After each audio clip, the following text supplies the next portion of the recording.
What is up, everyone? Welcome back to another video. So, football season is just around the corner. It's one of the best times of year, so I figured now is a good time to do a couple things. One of which is show people that I do, in fact, watch more than just hockey. Despite the content that I've made may paint, I am an avid football watcher. I don't just sit around and wait for hockey to come back between June and October. I only do that between June and September. And on top of that, I figured it's also a good time to give some predictions, and as a custom, they will age very, very well. So, and then just a couple more things before I get started. You're going to notice a couple changes, one of which, I got a webcam, so I'm hoping that gone are the days of the weird lighting from when I record on my phone and input it into Premiere. I hope those days are over and done with. I hope we're done with that. Also made a few changes. I noticed watching the past couple videos back that I tended to move around and squeak a lot in my office chair, so I'm hoping that the lounge approach is going to cut down on that because it was very annoying to both watch and listen to. And, you know, it gives me some more space to show off my awesome backdrop. So, yeah, just making a few changes. I don't think the mic quality on the new webcam is the best. I'm leaning towards buying a mic, but we're just trying some new things out, seeing how it works. Also playing with the lighting right now. I'm walking with a desk lamp and an overhead light. I think for my NFC predictions, I'm gonna cut down on the overhead light, see how just the desk lamp does by itself. But without further ado, without more yapping, I'll get into it. And we're going to be doing the AFC, and we are going to be going alphabetical, so east, north, south, west. All right, up first, we got the AFC East, and taking first place once again, I do have the Buffalo Bills finishing with a record of 14-3. Looking at this team, I mean, it's pretty easy by far. On paper, they are the team to beat in the AFC. They are the best team in the AFC. They have the reigning MVP. They are running back essentially the same team as last year. And I feel like where a lot of the teams are going to be butting heads with, namely Chiefs, Ravens, those kind of teams, I feel like teams like that maybe got marginally worse compared to the Bills. I feel like the Bills stayed at about the same. Some concerns I have with this team is there's still no true game changers at receiver, but we've seen in years past that really hasn't stopped the Bills from finding success deep into January, but not much farther past that. But we'll get into that later. But I don't see any of the receivers winning them games, but I don't see them losing them games either. But again, they still have their reigning MVP in Josh Allen. They still have a great defense. They have a balanced offensive attack with the newly extended James Cook, complementing the Josh Allen passing attack, and a good line. So overall, I think this Bills team is as strong as ever, and I think they are going to be a serious threat once again to take the Lombardi Trophy. Coming in second place with a record of 7-10, I have the New England Patriots. I think it's an objective fact that the Patriots are a better team than last year, but that's really not a high bar. I mean, they were awful last year, but like I said, they are a better team this year. I think Drake May is 100% that guy, and with a legit weapon in Stephon Diggs to throw to now, I think that overall the Patriots' offense, especially the passing attack with Drake May, is going to be a lot better than last year. I think he will have the opportunity to really put those flashes that he showed last year together and string them out to games in a row, drives in a row, and everything along those lines to become a good quarterback in this league, which I have full faith that he will develop into. That being said, I do also still like the defense of this team. With Christian Gonzalez leading the way, I still think it's a very solid and stout defensive unit now with a defensive-minded coach in Mike Vrabel, who actually has experience, unlike Gerard Mayo, who was way over his head last year, to actually lead the bunch. That being said, the concerns with this team outweigh the positives with this team, because even with the Will Campbell pick, the quote-unquote O-line is still completely atrocious. There will be no running attack because of it, and Drake May will still be running for his life, which on the bright side, he will get to develop his underrated run game, I should say. He can really move when he has to, but he really shouldn't be at the amount that he is. But, I mean, he is, because the O-line is still awful. So, for those reasons, I think the Patriots they're just not quite there yet. I think this year is going to be a massive step in the right direction, but maybe next year, 26, 27 is when they should start looking at sneaking into those wild card spots. Not quite this year like I'm seeing with some media outlets and some people picking. But again, step in the right direction for the Patriots this year. So by process of elimination, I'm sure you can figure out that there's one team in the AFC East that I'm pretty low on, and they're next up on this list. Coming out in third place with a record of 6-11, I have the Miami Dolphins. I do not think last year was a fluke. I think the cracks are really starting to show, and the foundation of the Dolphins in the Mike McDaniel system. And I think that this year it's going to kind of come to a head. Last year, you can make the excuse, and I can understand it, that they weren't the healthiest team, but the defense that was pretty average last year got worse in this offseason. So I think that because of the defense, the Dolphins will have to get in a lot of run and gun and outscore your opponent kind of games, and I don't think that they can win many of those this year. There's still some to like about this team. For one, their receiver room is still very, very good. They have a duo of Tyreek Hill and Jalen Waddle. At any point when you're putting those guys on the field, you gotta at least a decent top 12 receiver room. So I have faith in that. And I'm very excited to see that Devon Achane take over the backfield by himself without Raheem Mostert to worry about. I am really excited to see him blossom in this offense. But like I said, the secondary is horrible. They have Storm Duck starting at corner. It's an awesome name. It's too bad he is awful at football. And with Tua's injury history, honestly, that's bad enough. It's worse when you consider how reliant Mike McDaniel's system is on Tua being healthy. So I just don't have faith in this Dolphins team at all, and it would not shock me if Mike McDaniel is out the door either by season's end or even before it ends. Which leads us to last place, coming in fourth place with a record of 4-13. I have the New York Jets. This year is all about Aaron Glenn getting in there, reassessing the team culture, assessing the potential building blocks of a rebuild that they have, and just going from there. I think this year is not about the wins, but rather assessing the state the team is in and where they need to go from here. There's some to like about this team. They still have a pretty good pass rush, honestly. Also, Garrett Wilson is him. He is still him. He always will be him. He just got a payday because of it. And they got Justin Fields as their quarterback. The problem is Justin Fields is their quarterback. I think he is widely inaccurate. But the good thing is that Justin Fields won't have to worry about Russell Wilson going for his job. He is, as long as he stays healthy, he's probably going to get all 17 games this season to show if he's the guy or not, which I do not think that he is. But he is at least going to get that fair shot. All right, moving on to the NFC North. In first place with a 13-4 record, I have the Baltimore Ravens. I think that this year, much like the Bills, is yet another Super Bowl or bust year, and I think on paper they can definitely compete to earn that AFC spot and earn that Lombardi trophy. The biggest hurdle, again, very similar to the Bills, is the teams that they've been chasing and competing with, namely the Chiefs, but also the Bills themselves. And largely, the Ravens are running back the same team. They've still got that lethal running attack with Lamar Jackson and Derrick Henry. I have full faith that Derrick Henry will at least be a very good running back. I could see a decline coming, but I think that the decline that people are worried about is being a little overblown. I still have full faith that he can at least be a 1,200-yard back. And I also think that with recency bias with the Andrews disaster class in the divisional round, I still think that Mark Andrews and Isaiah Likely is the best tight end duo in the league. And I think that John Harbaugh utilizes them very well, and the defense is still a force to be reckoned with. I think much like the Bills, where the Ravens could meet their matches, their very low-ceiling wide receiver room. I like depth. I like what Zay Flowers and Rashad Bateman can give you. They're just not going to put your team over the top very much, and I think that the Ravens match up with a team like the Eagles, then that could come back to bite them. Coming in second place, I have the Cincinnati Bengals going 9-8. When I look at this team, I think that this year will be almost identical to last year.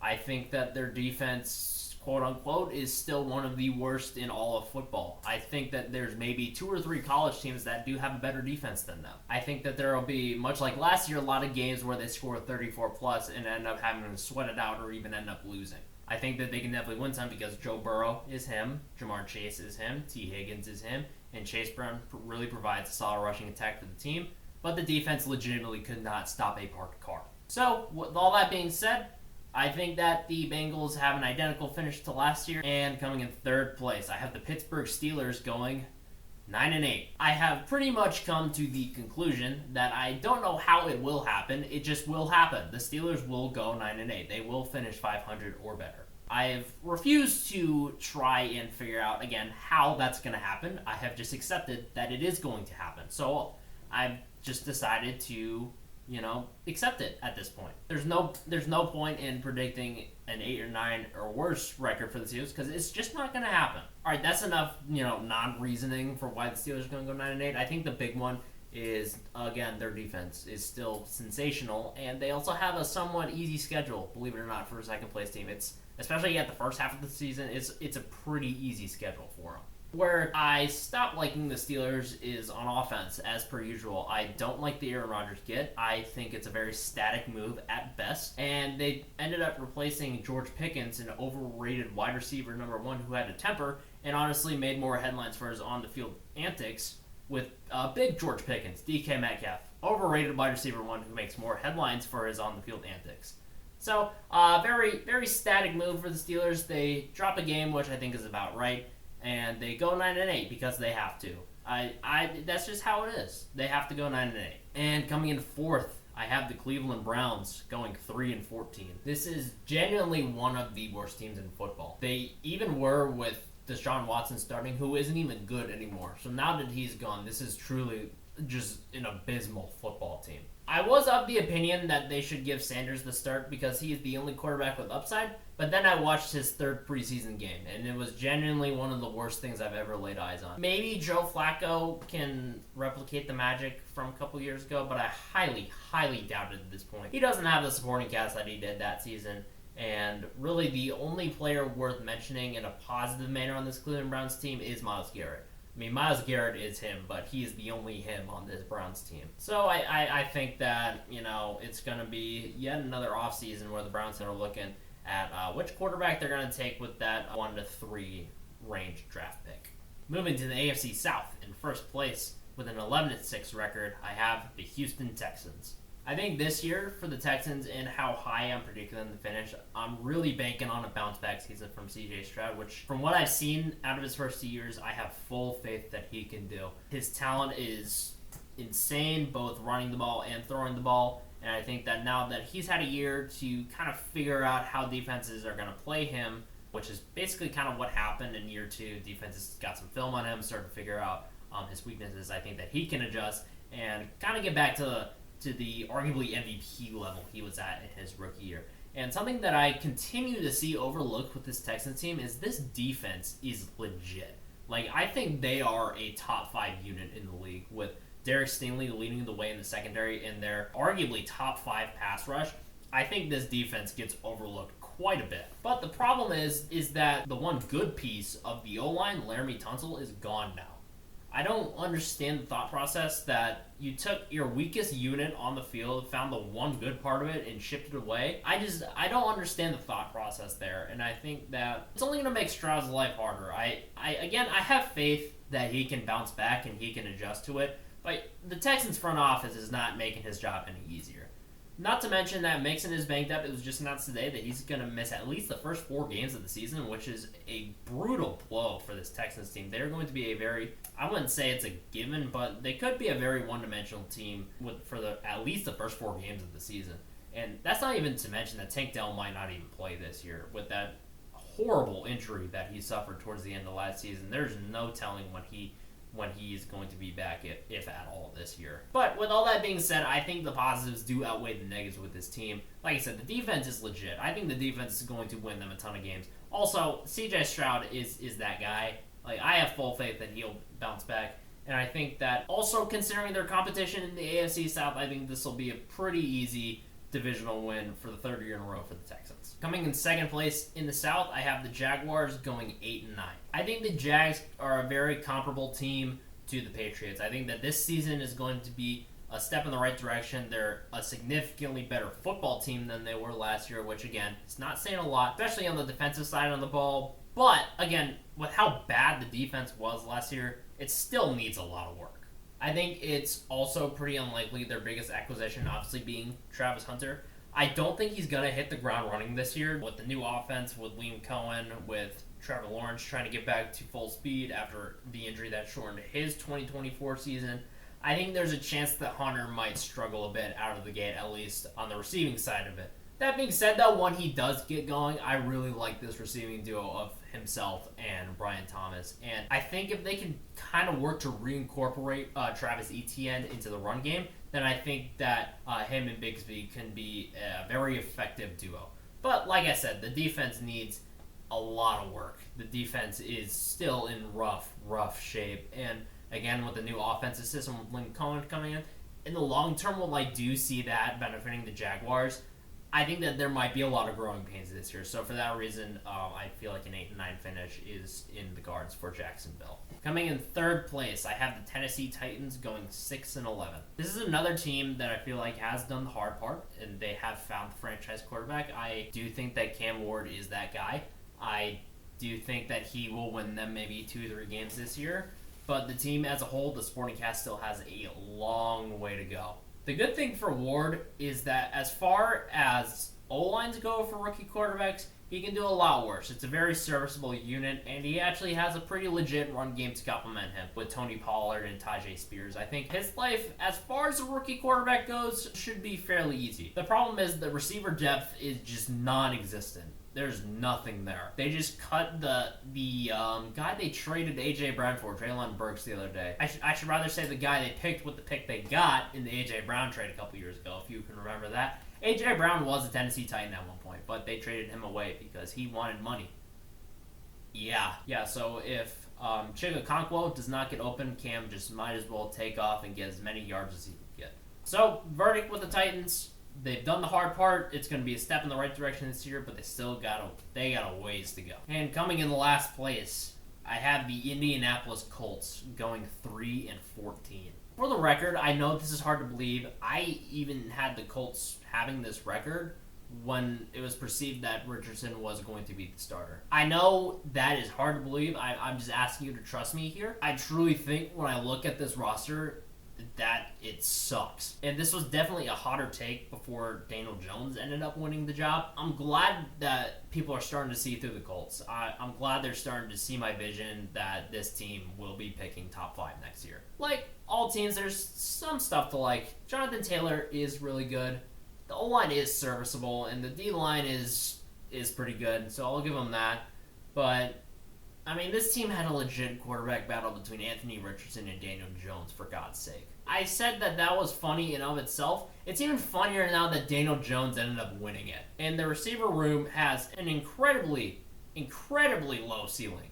But unlike teams like the Ravens or Bills, they also have a low floor. And the problem is, the one good part of their offense, Jonathan Taylor, can't even be used because they're going to be trailing most of the time and throwing the ball most of the time. So, the Colts will be going 3-14, and they will be picking their new quarterback in next year's draft.